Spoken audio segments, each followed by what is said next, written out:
Welcome to our channel. Today we how to transfer Mac files to Windows using SMB, beginner guide step by step clearly. To transfer files from your Mac to a Windows computer using SMB, begin by ensuring both devices are connected to the same network. On your Mac, click on the Apple menu in the top left corner of the screen. Select System Preferences from the drop-down menu. Then, click on Sharing. In the Sharing window, check the box next to File Sharing. Next, click on the plus button under the Shared Folders section to select the folders you want to share. After adding the desired folders, click on Options in the Sharing window. Ensure the box next to Share Files and Folders using SMB is checked. You will also see a list of users. Make sure your account is selected and enter your password if prompted. Now, on your Windows computer, open File Explorer.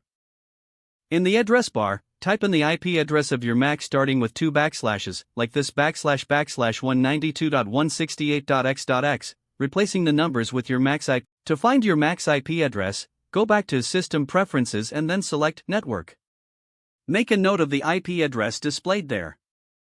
Once you input the IP address in the Windows File Explorer, press Enter. You should see a prompt asking for your Mac's username and password. Enter your credentials, then press OK. You will now see the shared folders from your Mac. Simply drag and drop the files you wish to transfer from the Mac folders to your Windows computer. When the transfer is complete, you can access the files on your Windows system.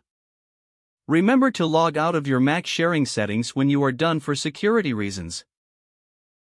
If the page does not load, refresh the browser or try again in a private or incognito window. Make sure you are using the correct email address, then retype it carefully to avoid small typos. If your password is not accepted, use the reset option and create a new strong password you can remember. Check your spam folder for verification or security emails, then complete any requested confirmation steps. Enable two-factor authentication if available to improve account security and reduce unauthorized access risk. After signing in, review your profile details so your contact information and settings are accurate and current. If you see an error message, note it down and try again after restarting your device and internet connection. Log out when you finish, especially on shared devices, to keep your account and payment information secure. If the page does not load, refresh the browser or try again in a private or incognito window. Make sure you are using the correct email address, then retype it carefully to avoid small typos.